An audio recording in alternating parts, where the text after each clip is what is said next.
Album and Beer Club. Hello, welcome to another episode of Album and Beer Club. And today we are going to be listening to The Second Coming by the Stone Roses. Yeah.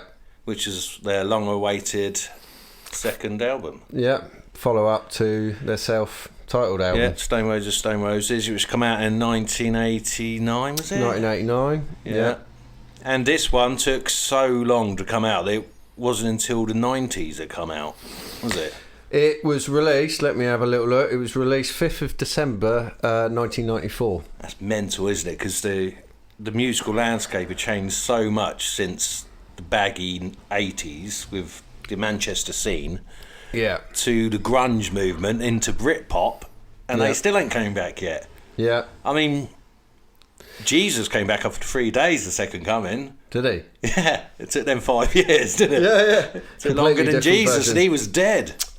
Yeah, I think that's what they were trying to get at. Well, yeah, it took them bloody ages. I mean, a lot of people died by the time they released the second album, I'd imagine. Fans that never got to hear it. That's it, yeah. And it is a bit of a departure from the first album. It's more rocky, isn't it? More rock, psychedelic rock. Blues rock. There's lots of 12-hour blues kind of riffs in there. Punchier sound all round, really. Whole different production. I love the sound of it. I think it's... really well produced. Yeah, it's great. The drum sounds, bass, guitar. Yeah, bass, the guitars. Everything, really. Yeah, he's got quite a different vocal style as well, though, on this, isn't he? Because he's more of a gruff kind of whisper than is more sort of 60s melodic singing in a higher pitch in the first album, wasn't he? Yeah, it was definitely more of a whisper, and this one he's actually singing a bit more. Yeah. But the album was released 5th of December 94. And the singles off it were Love Spreads, 10-Story Love Song, and Begging You. Yeah, and I was just saying to Rich, we listened to it earlier, that I think that's the best comeback single of all time. Well, probably not of all time, but it's amazing. Just a minute ago it was. Well, when we were listening to it. Yeah, through your speakers really loud, sounds amazing. Yeah. But what a comeback single that is. It's great, isn't it? You can't fault it. That's near on perfect, that song. Yeah, and that got to number 2. Should have got to number 1. I mean, I don't think it got that high, really. I got to number 2. Yeah. What do you mean it didn't get that high? Number 2's pretty good. I said I didn't think it did. Oh, right. Sorry, I'm losing my mind. Yeah. Yes, no, we got to number 2. Yeah. Yeah, which is, That's amazing, isn't it? It is. Oh, no, but that deserves to be a number 1, though. At that time, you could imagine it getting...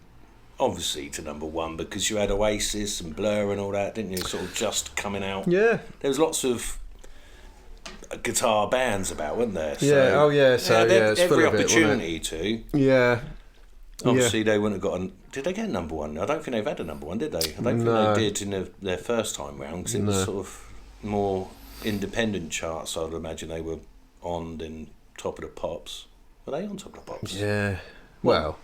Their first album, they had hits and that from it. Yeah, I know, but I was just thinking, Fool's Gold song is probably on there, wasn't it, on Top of the Pops?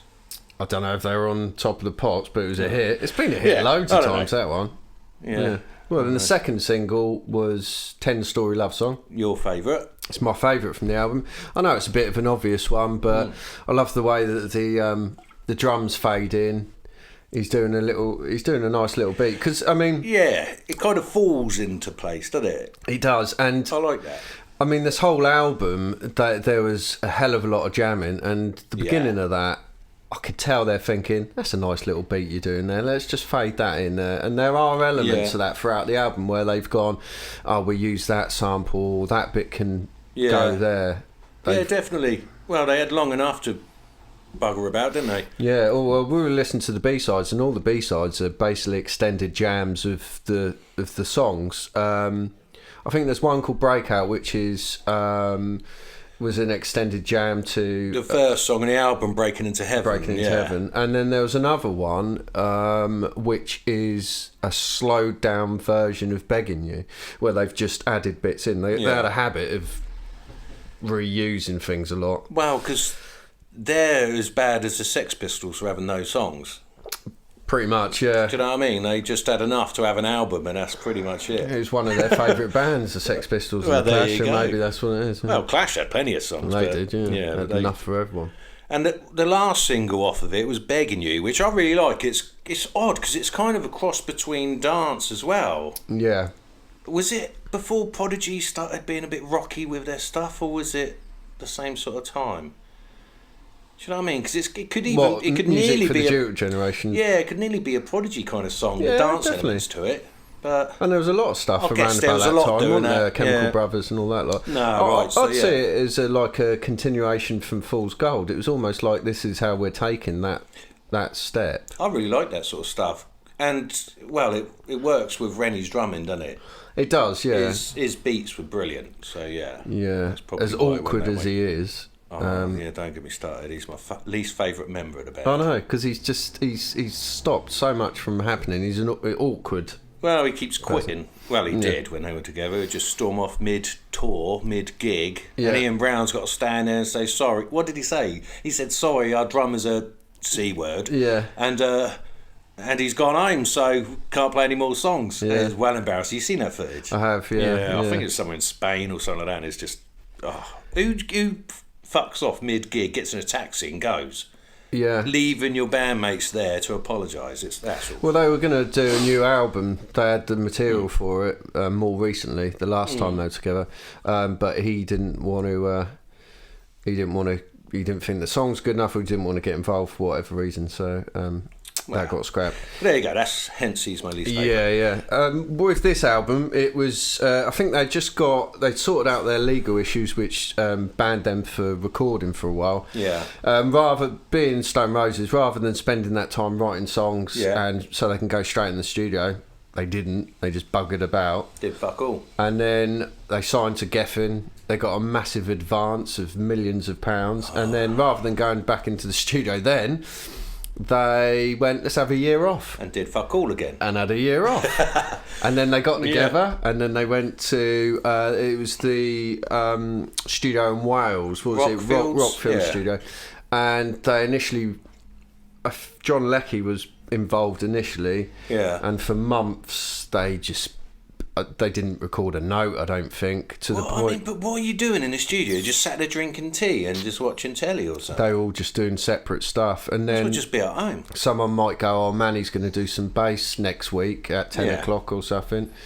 Well, that's no way to do things, is Apparently they're paying a drum programmer to do loops and stuff, like 400 quid a day. And he was just sat around doing nothing. But whilst you got an awesome drummer yourself who's... obviously he didn't bother coming, did he? He didn't bother he used to just go home for days on end and stuff. So, yeah, they were at Rockfield Studios, Wales. It's a classic studio that's done classic albums. Yeah. Oasis, Led Zeppelin. I mean, Queen's done... might have done Bohemian Rhapsody. I think he did, yeah. And eventually, John Leckie had enough. He left. There was another... chap who went, and then in the end the sound engineer there, Dawson, I'm gonna have to have a look at his first name, Simon Dawson. He sort of just took over, and they managed to get it together. But after that, they got the cleaner to come in and help give it a go. It was getting to that point, I think. Really. Jesus, anyone coming to help us out here? Yeah. Jesus Christ. I'm surprised they even made a second bloody album. Yeah. And they but considering it's good. Yeah, it is amazing that they actually made an amazing record. So there you go. It was quite divisive at the time, wasn't it? Didn't get great rave reviews or anything, but I think a lot of people over years since have realised that it actually was a really good comeback record. Yeah, brilliant rock album. I think people just being a little bit harsh because they were bored of waiting, and they kind of they just were.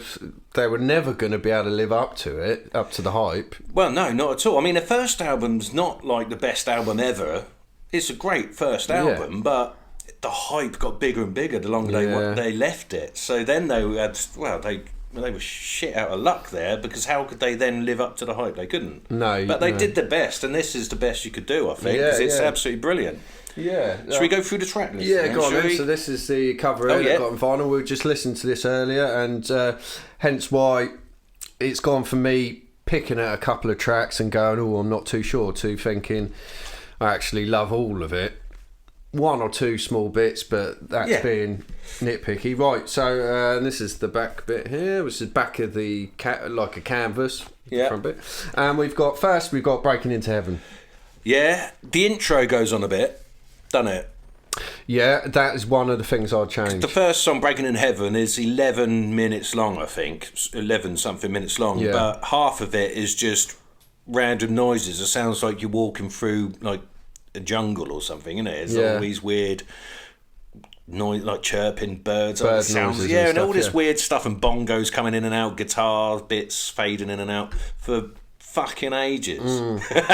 But when it does come in with woo woo and it fades in, that's really good. But they could have cut that off by about 6 minutes. About 2 or 3 minutes of that would have been perfect, because it is a great song. I mean, you've been waiting long enough for the album, and then you put the intro on, you're like, Jesus Christ, they're making us wait for another fucking 8 minutes before a song starts.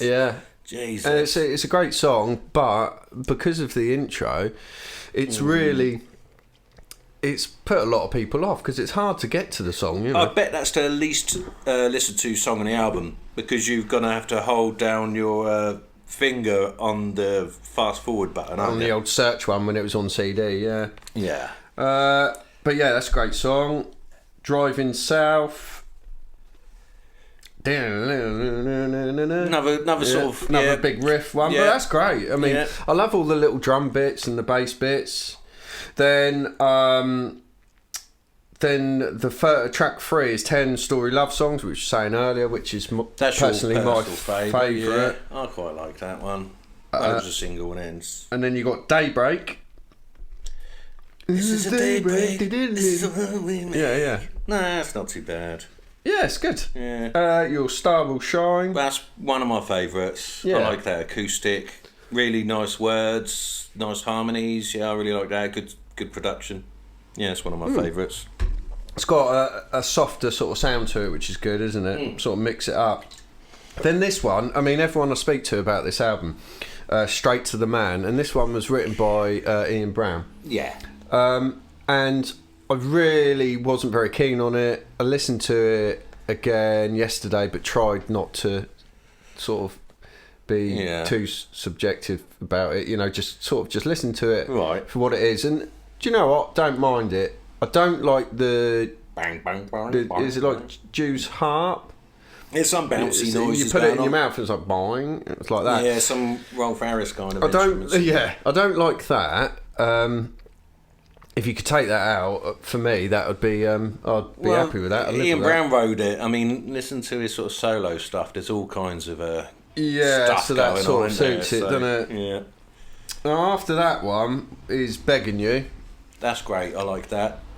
Yeah, like sort of a dancey, sort of rock dance mashup. Not a lot of lyrics to it, really. Good energy, great drumming, great riff. Yeah. Is that the end? Is that the last one on that side, or was it the first one on the second side? Because this is a double vinyl, so it's a little bit hard to see. So the next track after that's Tightrope. Tightrope I don't mind, but it's not one of my favourites, and we both agreed that the high-pitched backing vocals are a little bit ear-piercing and a little bit annoying. I think it's a good song, but if they didn't have that... Yeah, I think they've recorded it more polished, but I think they went for the campfire live feel around it. That's the weird thing about this album. They're really keen to do a live album or live-sounding album, but they weren't willing to do it quickly, which then really contradicts a live. So it's a real weird... They're pulling in different directions. It sounds great, and we're going to do a live album that's going to take 5 years. So weird. I love the sound of it, but it's like a forced live sound. Yeah. But I love it, but you know, it's not a natural live. Every instrument's live when you play it. Yeah. And putting them all together does not make it a live album. Yeah. But like you said, a lot of the bone to it. The drums, the bass, and the main rhythm guitar is all live, so it has got a live element to it. But they just took so long to do it. Yeah. It sort of takes away that feel to it. Well, yes, because then it becomes a little bit too forced, doesn't it? Yeah. You need a bit of spontaneity and a little bit of, you know, you can hear the liveness, where this kind of loses that. It's live, but it's very produced. It's the 300 take. Yeah, you know, it doesn't quite work. Exactly. After that, you got Good Times. Good times, baby. Exactly. It's got a lovely ride bit on towards the end. It goes along with the solo. Yeah, that's quite good. Quite like that. Yeah. Not one of my favourites on there. Tears is, I'm a little bit torn, because that bit where he's like he really strains his vocal to the top range, and I don't know whether I like it or not. I don't know. I do like that. I agree with you on the next one, How Do You Sleep? Yeah, it's nice. It's just a nice song. It plods. It's an album track. It's very flat. It's verse, chorus. You can sing along to it. Yeah, it's just pretty much an album track. I wouldn't call it a filler, because it's still decent, but it's not one of the standout ones. There's a lot of slapback on his vocal, which is what John Lennon used a lot, and I think it's needed because, like you were saying earlier, he's straining, so I think they've added a bit of slapback to fill it out, so it doesn't sound so. He's not got a best voice, has he? You know what I mean? But he sounds. Apart from that one, sounds pretty good on this. Oh, he said to himself, about himself. Sometimes he sings like a blackbird, you know, he sings like a bird, and other times he sings like a vulture, and I'd have to agree with him. Yeah, definitely. Because, you see some live performances, some are absolutely brilliant, some it's like he's singing to a different key, you know. Yeah. And then Love Spreads finishes the album with probably the best song on it, to be fair. Yeah. I think it's the strongest song. Yeah, and not my favourite, but then that doesn't matter. It's still probably the strongest one on there. I think it is the strongest song on the album. Is that your favourite one on there? It probably is my favourite, which is annoying because it's so overplayed and you hear it all the time. I'd love to like one of the others as much. It's a bit like Loving Teen Spirit. Yes, if that was your favourite Nirvana song, you'd be like, Teen Spirit. God. What's your favourite one from What's the Story, Morning Glory? Wonderwall. That's the best one. Oh, I love that. Yeah, no, it is a bit like that, but I do like. Can't help it though, can you? Your Star Will Shine, which is it reminds me more of their first album, sort of 60s acoustic stuff. You know, I really liked Elizabeth, My Dear, and stuff like that off the first album. Yeah, it's great. It reminds me a bit more of that, and you can hear his sort of softer voice, and it isn't so gruff and whispery like it is through a lot of this album. But so. That was that. That's the track listing. Right, should we get into Beer of the Week? Beer of the Week. Beer of the Week. Beer of the Week. We've gone for... It's a Northern brewery. Oh, is it back at the front in there? Because we got it on... well, that's all right. Faith by... Well, you can talk us through this then. Yeah, well, this is a Northern brewery. It's from Leeds. That'll do. I mean, that's closest to Manchester, isn't it? And it's called... the brewery is called Northern Monk. Northern Monk. Northern Monkey. Yeah. Northern Monkey, and Ian Brown has been known as King Monkey, or whatever it is. Yeah. So this is Northern Monkey. And, Dan's taken one for the team here, because I'm off the beer. He's off the beer for a bit. Born in North... Yeah, here we go. And, brewed here... Oh, it's juicy and tropical, so... Apparently... Pale ale. Oh, he's having a little taste. What's it like then? It is juicy and tropical. Is it? Yeah. Actually, that's really nice. Yeah. I'm not keen on fruity beers, but that's 5%. Well, yeah, because some of the other Northern Monk beers were like fucking 11%. I'm going to start drinking that. There was like a stout one, which is like 9%, I think. No, it was 11%. Was it 11%? Yeah. Some of the others were 8 or 9%, but yeah. This one was the weaker one, so I thought I'd go with that just to keep things and they do sensible. They've got they do good. It's good packaging. Isn't it is. I really like the artwork. Northern Monk. Juicy Lovely. tropical, apparently. Imported by EU, distributed in Denmark. This is really confusing. This bit here. Well, nowhere comes from where it says anymore, isn't it? So. Well, no, because imported... Oh, no, it's just saying we're in different countries. Oh, that's Barcelona, good. Spain, so Wow. it goes all over the place. That's pretty good going, isn't it? But it is brewed and canned in the UK by Northern Monk in Marshall Street, Leeds. So, yeah. Proper Nice. Northern beer and Northern Monk, the King Monkey and the Northern Monkeys that are the Stone Roses. So, Well, yeah, that lovely. works out. So, that's the beer of the week, and it is lovely. Thank you, Northern Monk. Yeah. We'll tag you in it. Yeah. So, we go on the artwork now, on the album. Yeah, so there we go. Mm-hmm. Right, and this is interesting because I never knew about this. Well, I know it. Yeah, Rich has been raving about this all week. I have. So it's obviously John Squire does all the artwork for Stone Roses. Well, any band he's in normally. Normally more Jackson Pollock stuff, but this is more of a collage. Yeah, or this is something, collage, and I used to dislike the fact that it's quite dark. But what works really, the reason that I think it's all right actually is because when you look up close, you couldn't see it on a CD because it's too small. Yeah. But when you look up close to this, you realise that it actually looks like it's got bits from porn mags. So Ooh. right next to the Second Coming there is a penis. I don't know whether you'll be able to see that there. Yeah, anyone can see that. But there you go. Never knew that was there. There is a boob around there as well, and different bits. Yeah, There's all kinds. There's an astronaut there. yeah. There's an ear. Yeah. But there you go. Interesting cover with bits of porn involved. In Yeah, it. and the inside in the gatefold is really good. It's got Yeah, let's quickly do photos of them when they're younger, family photos. and yeah, I think overall Really good package. That. Yeah, I think overall it's a good package. It is. So, what do you reckon? What would you rate this? Out of 10, I'm going to give this about a 7.5. No, I'm going with 8.